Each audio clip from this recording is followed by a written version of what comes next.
Boa noite. Bom encontrar os irmãos mais uma vez para engrandecermos o Senhor, não é? Louvarmos a Ele, estudarmos a palavra dele também. Quero convidar você a abrirem suas Bíblias em Apocalipse, no capítulo 5. Nós temos caminhado aí no livro de Apocalipse, falando desse encontro marcado. Então, eu gostaria muito que você lembrasse disso, não é? Há um encontro marcado. E esse encontro, ele pode se dar de duas formas. De duas formas. A primeira delas é quando morrermos. E a pergunta é, quando você vai morrer? Você sabe? Alguém aqui sabe? Eu não sei também, não é? Qualquer momento. A Bíblia fala que a nossa vida é como um vapor, não é?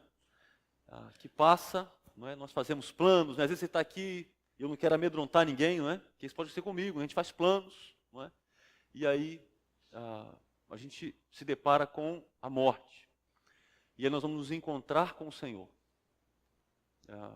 Algumas vezes, eu lembrei aqui na igreja, uma coisa assim, de maneira muito especial, quando o tio Jair faleceu, não é?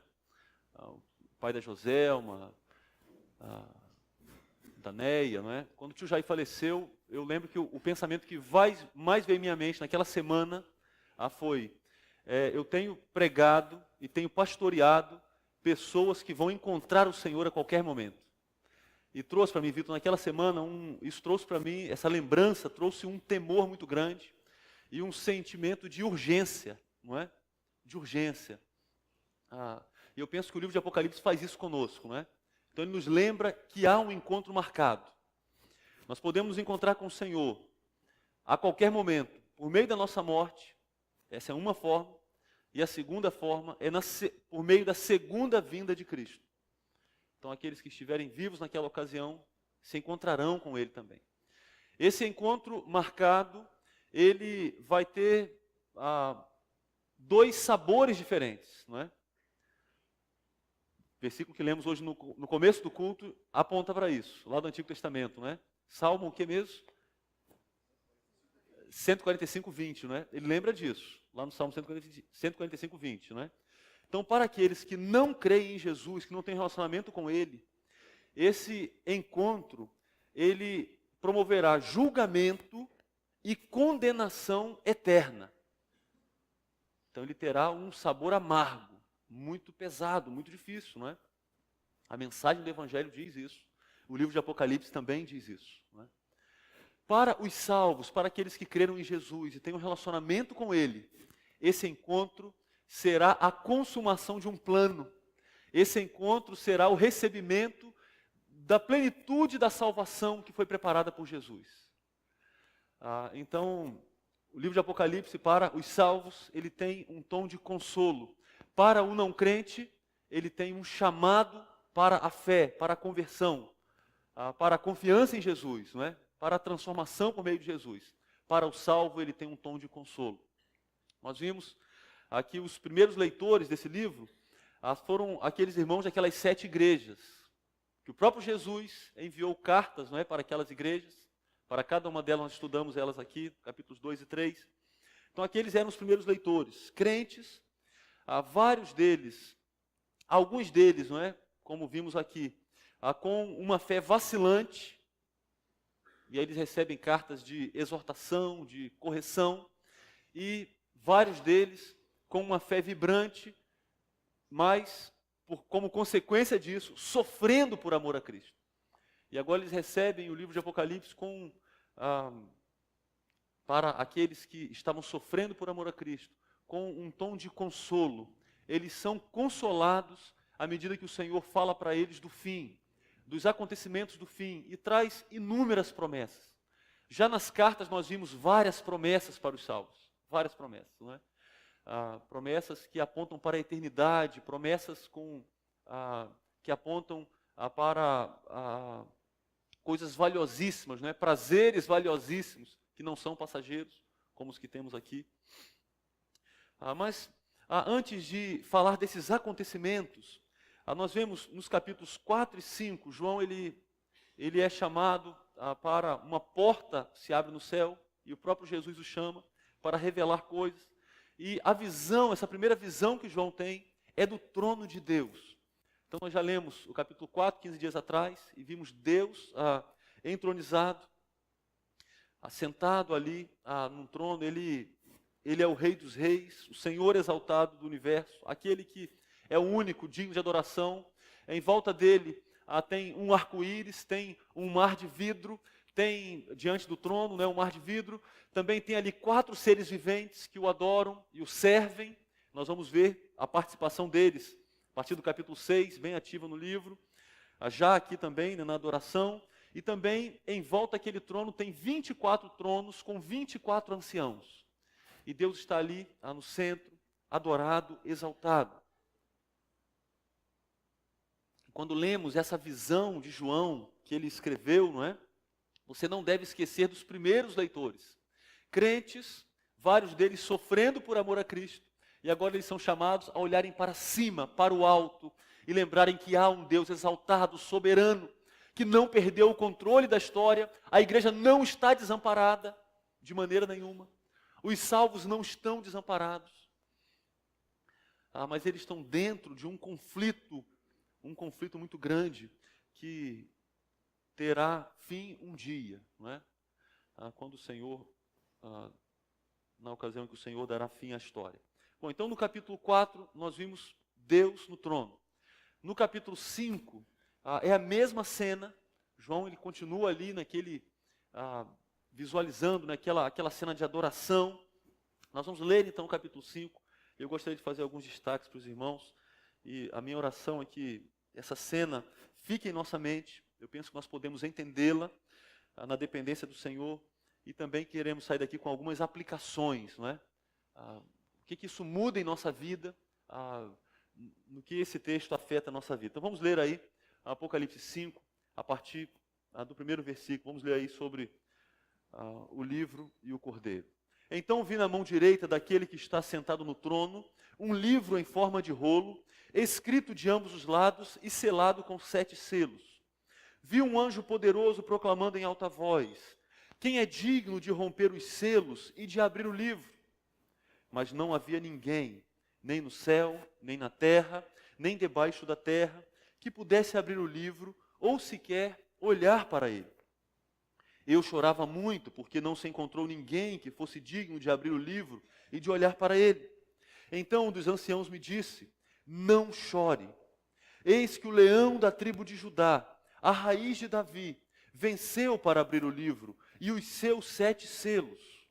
Depois vi um cordeiro que parecia ter estado morto, em pé, no centro do trono, cercado pelos 4 seres viventes e pelos anciãos.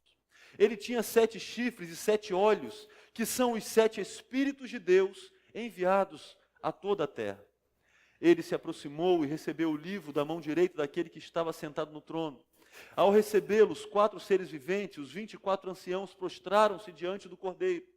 Cada um deles tinha uma harpa e taças de ouro cheias de incenso, que são as orações dos santos. E eles cantavam um cântico novo.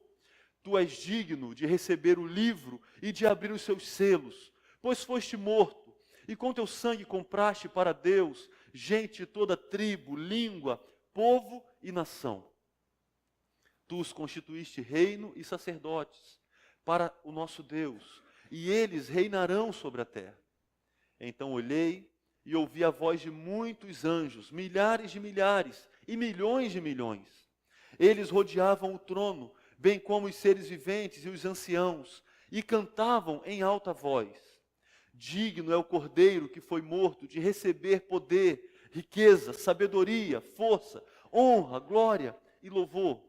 Depois ouvi todas as criaturas existentes no céu, na terra, debaixo da terra e no mar, e tudo o que neles há, que diziam: àquele, vamos juntos? Àquele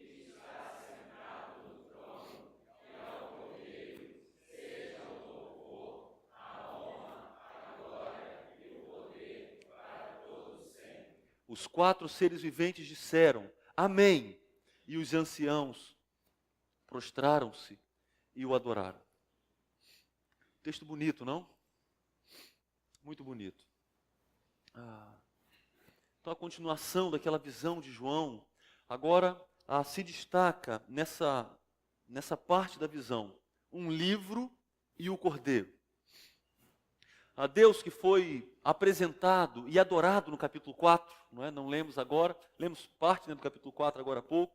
Ele tem em sua mão direita um livro, está aí no versículo 1. Você viu isso aí? Então Deus está no trono. Veja bem, vamos arrumando aí a mente, tá certo, Abner, Raquel e Raquel? Vamos arrumando aí na mente. Então está ali Deus assentado num trono. O que tem em sua mão direita? Um livro. Por que o texto fala da mão direita de Deus? Porque é a mão forte, é a mão ativa, não é? É algo simbólico. Apocalipse é um livro cheio de símbolos, não é?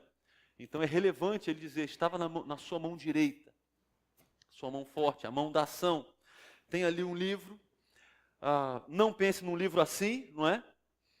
Não pense que esse livro aqui ele é moderno, né, nessa forma, com páginas assim, tão fácil de manusear. É um rolo que está na mão de Deus, como antigamente eles faziam, não é? No primeiro século. Então está ali, tem um livro enrolado, não é? Um quadro simples que afirma que a história da humanidade está na mão de Deus. A história da humanidade está na sua mão direita. E ele está entronizado. O que está reservado para o futuro também está debaixo da autoridade de Deus. Nós temos como pano de fundo aqui alguns textos do Antigo Testamento, como Ezequiel 2, um pouco também de Daniel 12, Isaías 29, Jeremias 36. Um pano de fundo do Antigo Testamento. No caso de Ezequiel, uma mensagem de juízo é dada a ele. E no seu chamado, profético, uma mensagem de juízo é dada a ele, também num rolo. E parece que esse é o pano de fundo desse texto aqui, dessa cena que João vê. O rolo contém a profecia dos acontecimentos finais, incluindo a salvação definitiva, completa do povo de Deus e o julgamento dos maus, como eu falei aqui no começo. Essa profecia é o plano redentor de Deus para o desfecho da história humana. Está ali naquele rolo. O rolo, então, tem o plano eterno de Deus para o último capítulo da história humana. Algo muito importante. Ele está escrito em ambos os lados e ele também tem 7 selos, não é? E você não vai pensar aqui naqueles selos que as pessoas colecionam agora, não é? Você vai pensar numa bolinha de cera que recebia normalmente, ela era prensada com um anel. E aquele livro, então, número 7, como vocês já estão bem treinados aí, lembrando, muito importante no Apocalipse, com 7 selos, está dizendo, olha, ele está completamente fechado, selado, lacrado. As pessoas, então, não têm acesso ao que está nele, porque é um livro selado com 7 selos. Nós vamos ver na sequência, nos próximos domingos aqui, se Deus permitir, aqui em Apocalipse há uma sequência de 7 selos, depois 7 trombetas e depois 7 taças. Nós vamos falar bastante sobre isso aqui. Vocês vão ver que o texto vai falar bastante sobre 7 selos, 7 trombetas e 7 taças. Mas hoje nós vamos ficar com os 7 selos que estavam naquele livro. Então qual é a primeira cena aqui? Deus no seu trono, na sua mão direita tem um rolo, que é um livro que está selado. Surge então uma pergunta. Olhe para o versículo 2. Um anjo poderoso, um anjo forte, não é? Ele proclama com uma voz muito alta, e João o ouve claramente. E ele faz uma pergunta: quem é digno de romper os selos e de abrir o livro? Aquele livro é importante. Naquele livro tem o destino da humanidade, naquele livro tem o último capítulo da história da humanidade. Naquele livro tem a plenitude da salvação que Deus prometeu para os seus. E ele faz uma pergunta: quem pode abrir esse livro? Quem é digno de abrir o livro? Quem é digno de romper os selos desse livro?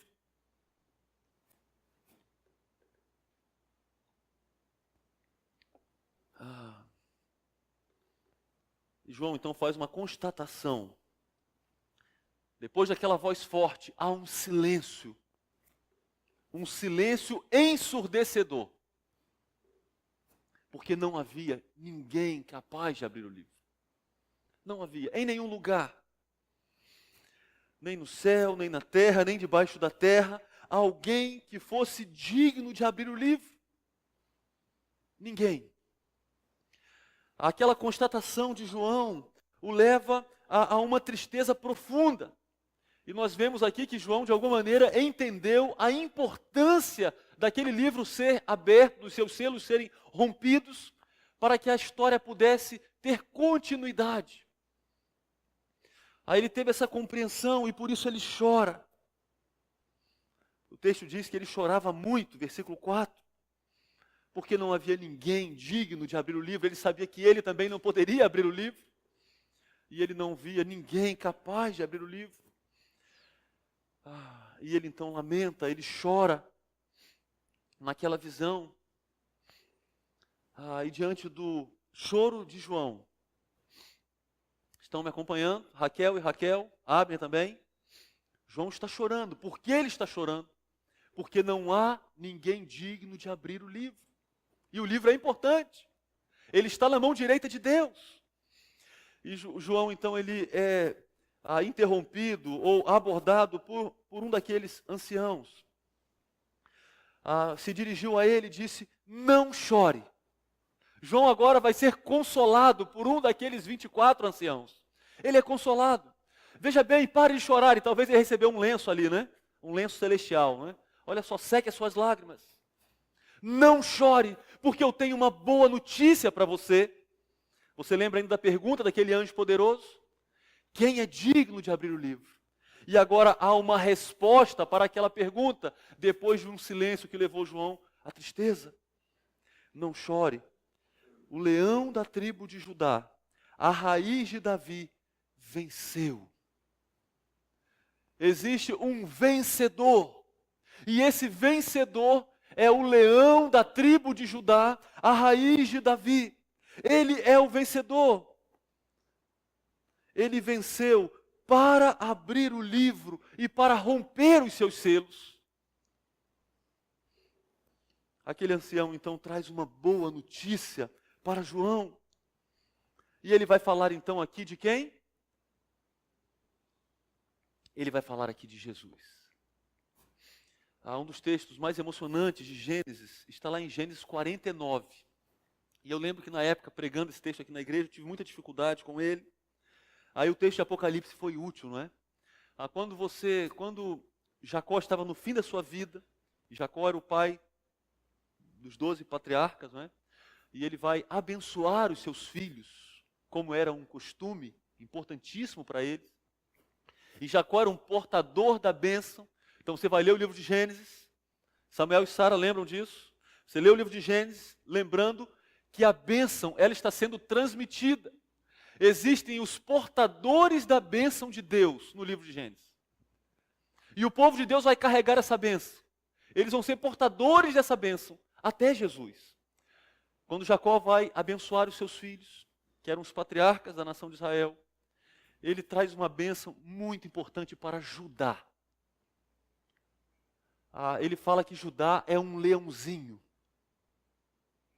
E ele fala que Judá vai também ter um cetro. E Jacó está ali fazendo uma profecia que aponta claramente e diretamente para Jesus. Por isso, o ancião diz que o leão da tribo de Judá venceu. Ele cumpriu a profecia de Jacó para o seu filho. Ele é o herdeiro. Por quê? Ele é chamado de leão, porque o leão é forte, o leão tem poder, tem destaque, ele é vitorioso. Jesus é esse. Mas o texto também diz que ele é a raiz de Davi, apontando para Isaías. Jesus é o descendente de Davi, que ocupará o trono eternamente. A história anda, Deus faz uma promessa para Davi, que o descendente de Davi ocuparia o trono eternamente. Mas há uma lacuna nesse trono. Quando a Judá é invadida pelo Império Babilônico, não é? Esse trono fica vazio. Porque Israel deixa de ser uma nação, não é? Na sua própria terra, tendo o seu rei. Agora eles foram dominados por uma nação estrangeira. 5 séculos depois, vem Jesus. Quem é ele? É a raiz de Davi. Ele é o descendente de Davi, um herdeiro legítimo do trono. Ele é o rei, não alguém que usurpou o trono. Ele não é um rei ilegítimo, alguém que deu um golpe. Não. Ele é o herdeiro legítimo, cumprindo a promessa de Deus para Davi. A raiz de Davi venceu. Ele venceu para abrir o livro, para romper os selos. Então o ancião traz aquela boa notícia, e ele fala do leão de Judá e da raiz de Davi. A pergunta então recebe uma resposta. O descendente legítimo de Davi venceu. Logo, ele pode abrir o livro e os seus selos. O que nós temos na sequência, versículo 6, o cordeiro agora recebe o livro. A visão do leão muda para o cordeiro. Você não pode se distrair aqui e nem cochilar. O texto está falando do leão, mas agora o texto vai falar do cordeiro. São pessoas diferentes? Não. Ele continua falando de Jesus. Só que agora ele vai usar uma outra figura, irmão Oséias. Antes ele falou do leão forte, poderoso. Agora ele vai falar do cordeiro.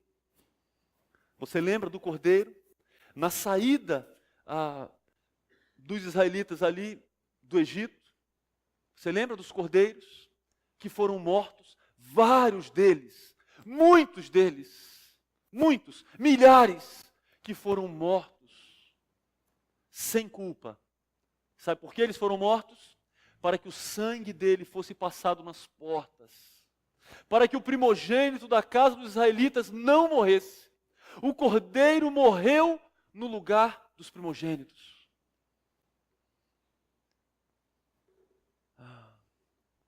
João diz que ele viu o cordeiro. Olha o detalhe que ele acrescenta, que não é um detalhe, é algo importante. Um cordeiro que parecia ter estado morto. Talvez viu as marcas em suas mãos, não sabemos, mas o fato é que ele identificou Jesus como um cordeiro que parecia ter estado morto. Um cordeiro que foi sacrificado, um cordeiro que passou pela cruz. Mas espera aí, no verso anterior, o ancião falou que ele o quê? Venceu. Era o leão que venceu. Mas agora João olha para ele e percebe que ele um dia foi morto. O que isso nos ensina? A morte do cordeiro foi a sua vitória. É um cordeiro vitorioso por meio da morte. A vitória do leão se deu por meio da morte do cordeiro. Jesus é o Messias real que guerreia contra o mal. E a principal arma que derrota os inimigos de Deus é a cruz. É a cruz, queridos. A cruz é a essência de todo o poder espiritual contra o mal. A vitória vem de uma aparente derrota. A grande vitória sobre Satanás já ocorreu. As pessoas leem o Apocalipse esperando a grande vitória de Deus, mas elas estão erradas, porque a grande vitória foi contada nos evangelhos. E muitas vezes desprezada. A grande vitória ocorreu, ela já ocorreu. A cruz é o ponto central da história, e a batalha final no Armagedon é a culminação da vitória já alcançada. Uma vitória alcançada não pela espada. Você lembra do apóstolo Pedro? Tentando ajudar Jesus com uma espada. Jesus falou, nada disso, nada de espada. A vitória se dará na cruz. Da mesma forma, a morte do crente também marca a sua vitória. E você está lembrando dos primeiros leitores, enfrentando o risco da morte diariamente. E agora eles são chamados a olharem para o Cordeiro, que esteve morto. Para os crentes que sofrem, esse Cordeiro consola grandemente. Ainda que eles sejam mortos, eles não serão impedidos de reinarem com Cristo, porque Cristo também foi morto e agora reina. Cristo traz consigo para a eternidade as marcas da sua morte. Aí quando nós chegamos lá no final do Apocalipse, lendo sobre a Nova Jerusalém, quando João descreve a Nova Jerusalém, ele fala sobre o Cordeiro. E na Nova Jerusalém, quando estivermos na eternidade com o Senhor, nós não esqueceremos por que estamos ali. Sabe por que não esqueceremos? Porque nós veremos o Cordeiro como aquele que esteve morto. E nós vamos lembrar por que estamos ali. Não estamos ali por causa do nosso mérito. Estamos ali por causa do que Ele fez, por causa da vitória que Ele obteve na cruz. O cordeiro tinha 7 chifres. O chifre, ele, sempre que se fala nas Escrituras do chifre, né, eles tinham uma compreensão de que os animais com chifres eram animais poderosos. E quando João diz que ele tinha 7 chifres, mais uma vez o número 7, ele está dizendo, ele é plenamente poderoso, ele é onipotente. E há um contraste aqui, um cordeiro que lembra a sua morte, que traz em si as marcas da cruz, mas ao mesmo tempo ele é onipotente. Ele também tem 7 olhos, mais uma vez o 7. Ele tem uma visão completa, ele tem uma visão plena. Ele é onipotente e ele também é onisciente. Nada passa despercebido a ele. Nem o sofrimento dos seus servos, nem o aparente avanço das forças do mal. Os olhos representam os 7 Espíritos de Deus, que não são 7 Espíritos distintos. Mais uma vez, uma maneira figurada para se referir ao Espírito Santo de Deus, que é enviado por toda a terra, numa missão de proclamação. O Cordeiro, então, pega o livro que estava, onde? Na mão direita de Deus. Há uma transferência de autoridade, versículo 7. De Deus, há uma transferência de autoridade aqui de Deus para o Cordeiro. O Cordeiro, então, executará o plano divinamente ordenado.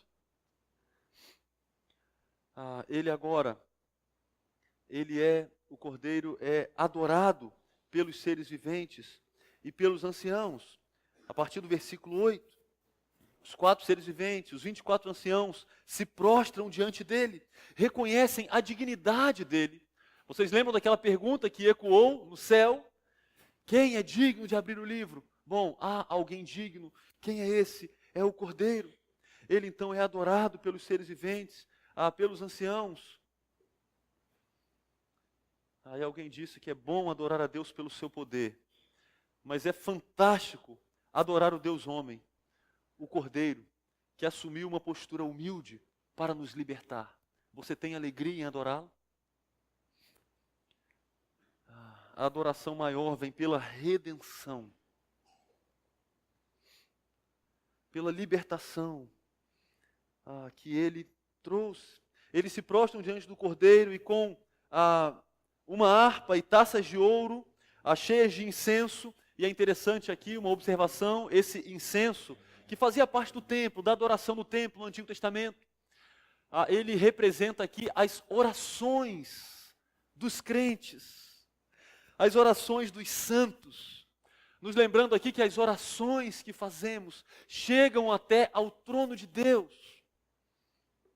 E nós vamos voltar a ver essas orações na sequência do texto, nos outros capítulos, e vamos ver inclusive que elas têm ligação com o juízo derramado da parte de Deus sobre a terra.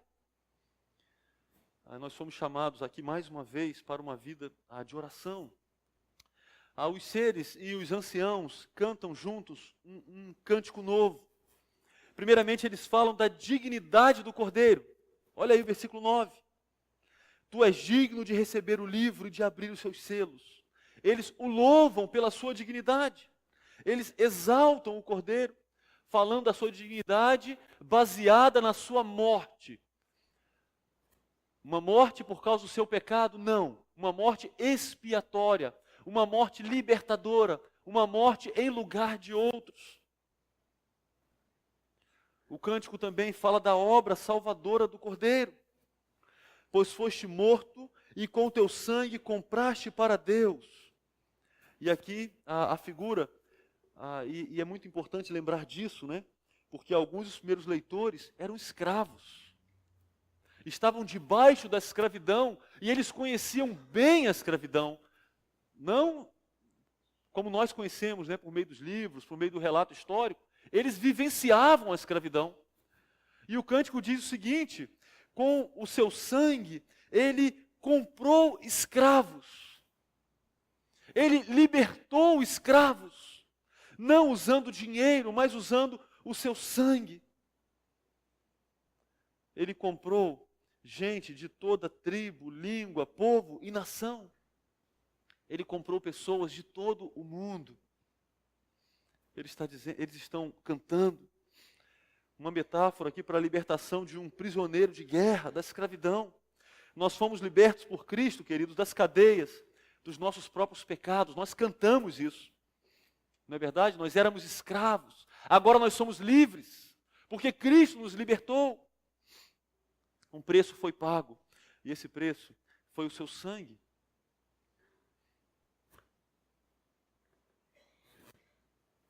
Embora uma pessoa pecando contra Deus pareça estar bem livre, não é? Ela está livre para os seus prazeres. E talvez os jovens aqui, às vezes, sejam tentados, de vez em quando, e pensam: puxa, mas aquele meu colega, que ele vive uma vida dissoluta, desregrada, ele não dá satisfação para ninguém, ele não tem o pastor Ruiter no pé dele, ele está livre. Querido, não faça essa leitura. Ele está preso. Ele está preso. Hoje nós vimos, né, uma fala, né, Vanessa, do Neymar, não é? E aí um conselho do Neymar para um rapaz de 21 anos, né? E aí o experiente Neymar, não é? Marcado por uma vida boa, não é isso? Para dizer o contrário, né? Entre aspas, né? Se André tivesse aqui, a gente ensinou para ele o que quer dizer isso, né? Ele falou: olha, você tem que curtir a sua vida, né? O importante é isso, né? E deu um conselho, aquele conselho vazio, sem sentido, banal. Um rapaz desse não está livre. Ele está preso. Preso aos seus desejos pecaminosos. Preso às suas paixões. Preso à sua vida vazia, sem sentido. Ele está rodando, ele está buscando um sentido na vida. E busca no prazer, busca no dinheiro, busca nas mulheres.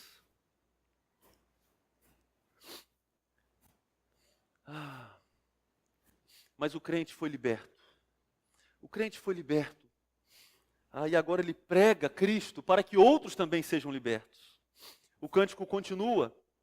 Olha aí, versículo 10.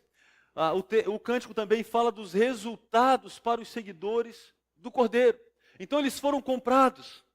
Olha aí o que ele diz no versículo 10. Tu os constituíste reino e sacerdotes para o nosso Deus. Antes nós éramos escravos do nosso próprio pecado. Antes nós usávamos as nossas habilidades, o nosso corpo, a nossa fala, a nossa inteligência para agradarmos o inimigo de Deus.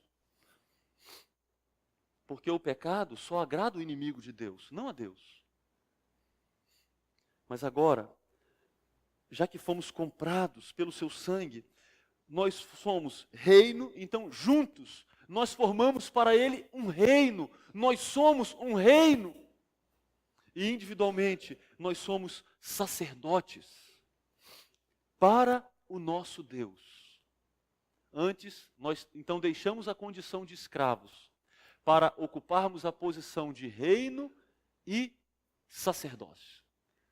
Nós temos o que fazer. O crente é salvo do pecado para alguma coisa. Para o que ele é salvo? Para desempenhar um sacerdócio. Como sacerdotes, os crentes servem a Deus por meio da adoração e por meio do testemunho. Mais uma vez, por isso é importante um culto como esse. Por isso é importante a adoração que você presta ao Senhor no dia a dia, na sua casa, no seu trabalho. Por isso é importante o seu testemunho, porque nós somos sacerdotes. Nós fomos salvos para sermos sacerdotes, fomos comprados, fomos libertos para sermos sacerdotes.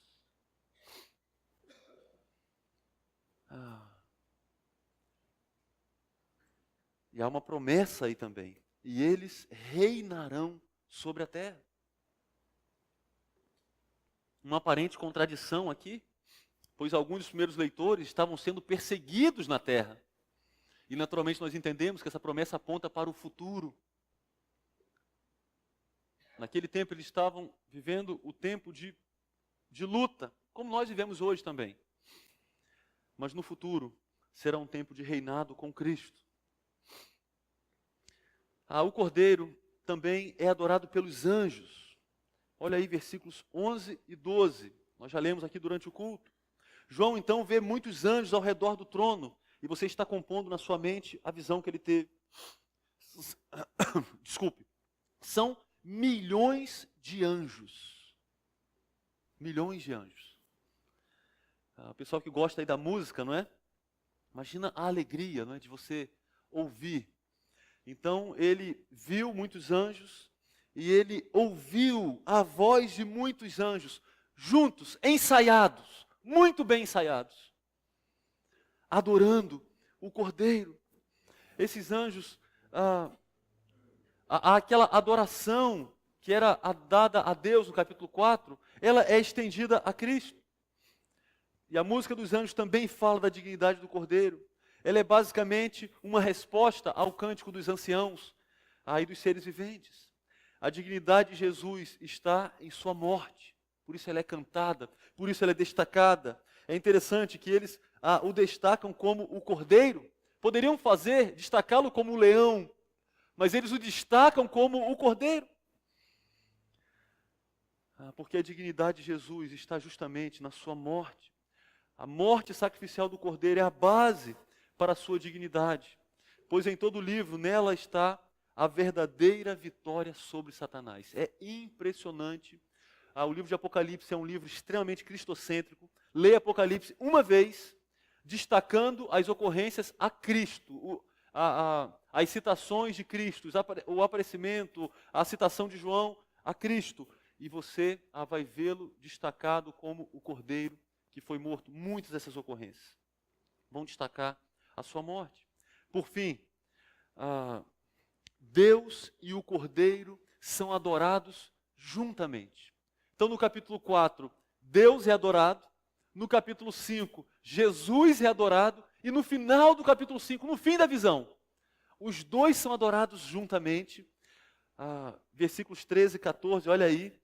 Todas as criaturas, e aí mais uma vez aquela linguagem de plenitude, no céu, na terra, debaixo da terra, no mar, e tudo que neles há. Então a natureza, toda a humanidade, todos adorando àquele que está sentado no trono, Deus Pai, e ao Cordeiro. E aí eles cantam o que cantamos aqui, aliás, o que o coral cantou já aqui também algumas vezes, não é muito bonito, não é?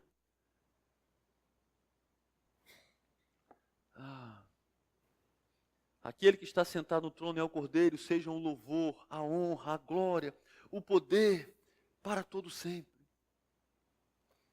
Os 4 seres viventes e os anciãos concordam com o anúncio daquele grande coral e dizem: amém. Nós concordamos, é isso mesmo. O Cordeiro e aquele que está no trono são dignos de serem adorados. A cena então está pronta. Jesus tem o rolo em sua mão. O juízo agora pode ser derramado sobre a terra. então, antes do juízo, o local de onde ele virá foi revelado. Nós fomos chamados por João a olharmos para cima.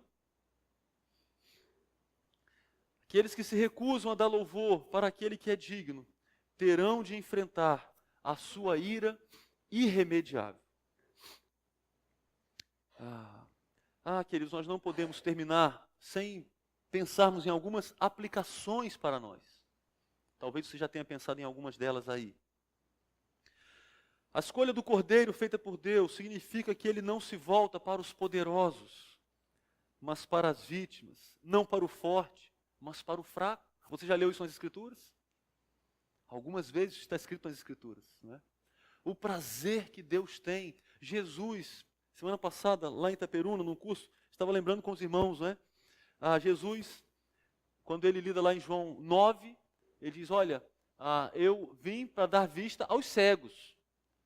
Mas os fariseus estavam dizendo, olha só, nós não precisamos de você. Ele diz, não, vocês não são cegos. Vocês não reconhecem a sua cegueira. Eu vim para os cegos. Eu vim para aqueles que reconhecem a sua cegueira. Na ocasião em que ele chama Mateus, aí ele é acusado pelos líderes religiosos de comer com pecadores. Ele diz, olha, o médico, ele vai cuidar de quem? Dos sãos ou dos doentes? Então ele está dizendo mais uma vez, eu vim para os doentes. Esta é uma mensagem importante para uma cultura de autoengrandecimento. Porque nós valorizamos muito esse autoengrandecimento, não é? É a preocupação com a autoestima, não é? Eu tenho que ver a mim mesmo, e muitas pessoas buscam as igrejas para isso, né?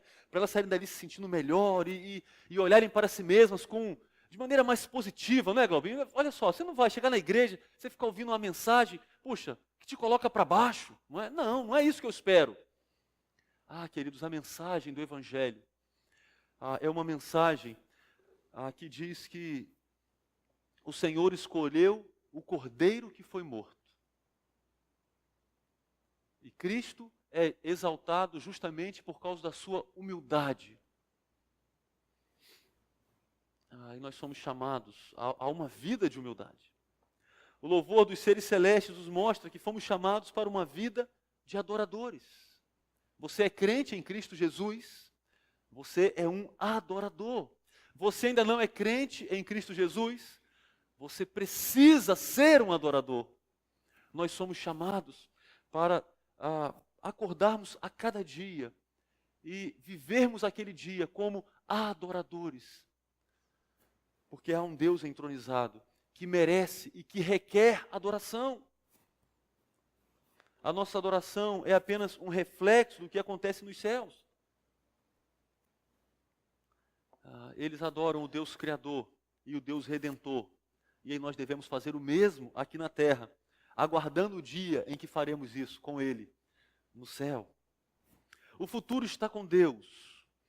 E parece que nós nos preocupamos muito com o futuro, não é isso? Quando falamos de ansiedade, a ansiedade, ela sempre está ligada ao futuro. Então você pensa na conta que você tem que pagar, você pensa na possibilidade de uma doença, você pensa no futuro de alguma maneira, seja ele mais próximo, mais distante, e aí você se preocupa. Alguns roem as unhas, outros ficam com uma dor intensa no estômago, outros ficam paralisados, porque a ansiedade no estágio extremo, ela paralisa, não é? Sintomas terríveis. Basicamente por uma preocupação extremada com o futuro. O futuro está na mão de Deus. Esse texto está revelando isso. O futuro está na mão de Deus. Quando eu e você tentamos segurar o futuro em nossas mãos, os sintomas são esses que já foram descritos aqui, não é? Quando nós tentamos fazer o que não podemos, nós ficamos ansiosos. Sabe qual é o caminho para nós?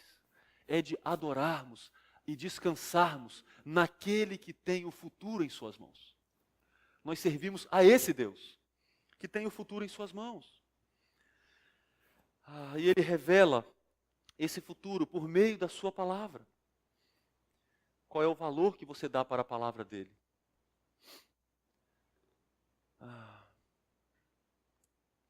Deus e o Cordeiro são um. O próprio Jesus falou isso em João 10,30, não é? Eu e o Pai somos um.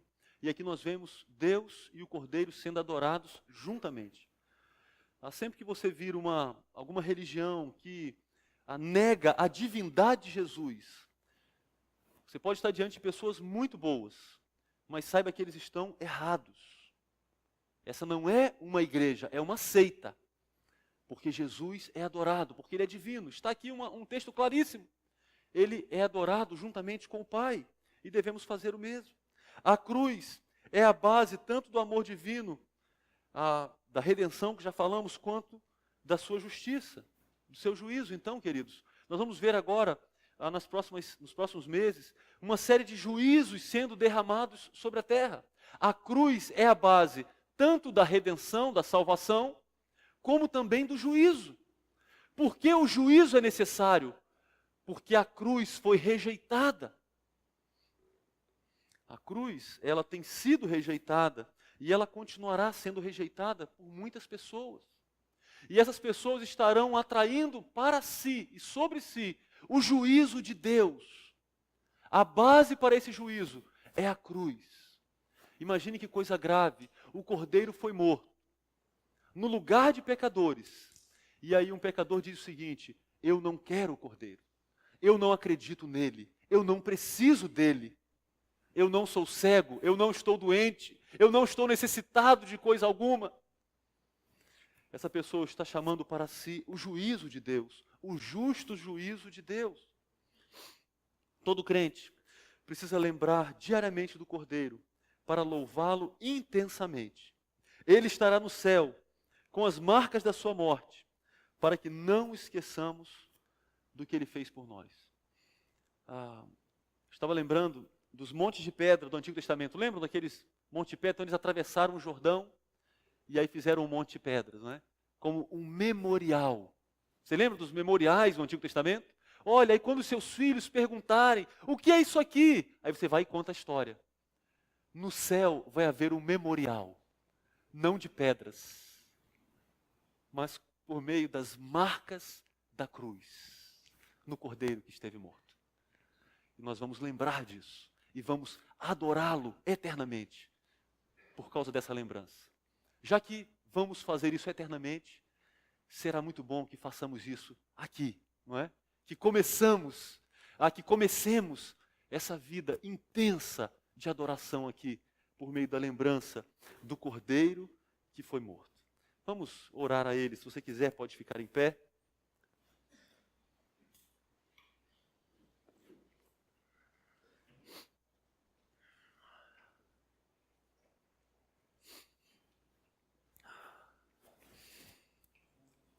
Senhor, que a Tua palavra aqueça os nossos corações para vivermos essa semana com intensidade na presença do Senhor.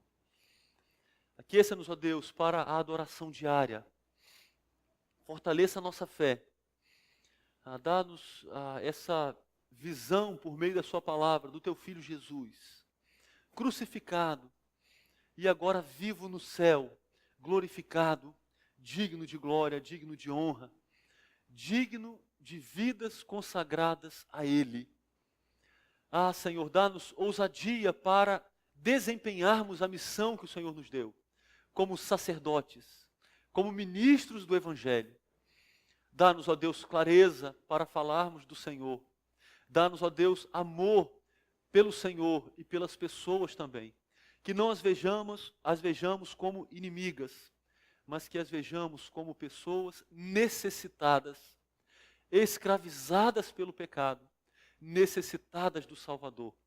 E que nós tenhamos alegria em levarmos essa boa notícia como adoração ao Senhor. Levarmos o perfume do Evangelho para essas pessoas. E que Ele tenha, ó Deus, para elas, cheiro, aroma de salvação, de transformação, de redenção, de libertação. É a nossa oração, ó Deus, por causa do Teu Filho Jesus, que morreu em nosso lugar. Amém. Podem sentar.